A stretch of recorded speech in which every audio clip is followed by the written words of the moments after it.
MK memutuskan pemilu nasional dan pemilu lokal dipisah. DPR tidak langsung menyambut positif, tapi akan mengkaji dulu karena sejatinya sebelum pemilu serentak tahun 2024, pemilu nasional dan pilkada memang berlangsung terpisah.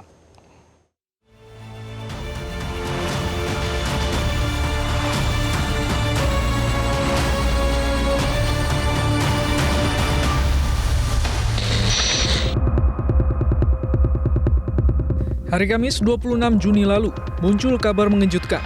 Mahkamah Konstitusi atau MK memutuskan pemilu nasional yakni pemilihan umum presiden dan wakil presiden, anggota DPR dan anggota DPD akan dipisah dengan pemilihan umum lokal yakni pemilihan anggota DPRD provinsi, kabupaten, kota, serta gubernur, wakil gubernur, bupati, wakil bupati, dan wali kota, wakil wali kota.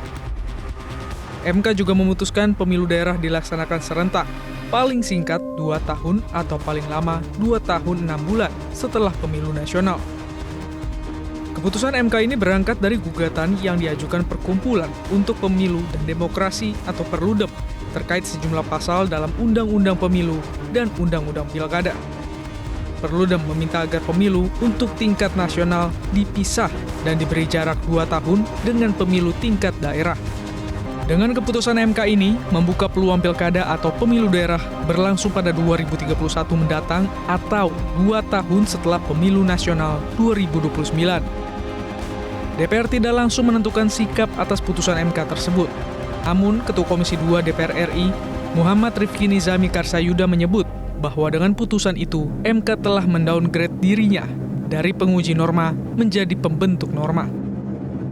Dengan putusan MK ini, maka jabatan kepala daerah dan DPRD akan ada perpanjangan.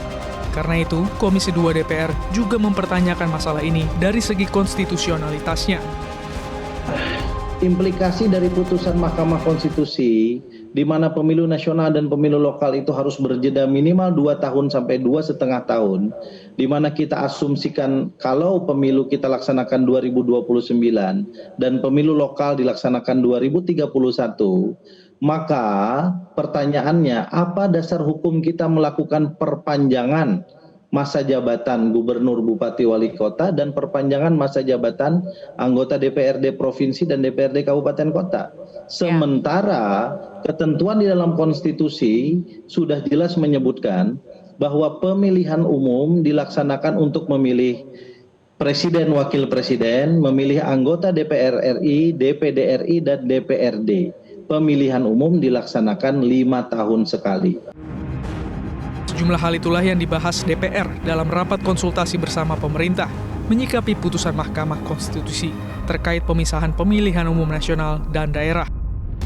Rapat yang berlangsung tertutup dihadiri pimpinan DPR, Komisi 2 DPR, Komisi 3 DPR, hingga Badan Legislasi DPR. Dari perwakilan pemerintah, dihadiri Menteri Hukum, Mensesnek, Mendagri, hingga unsur penyelenggara pemilu. Jelajahi cara baru mendapatkan informasi. Download Metro TV Extend sekarang.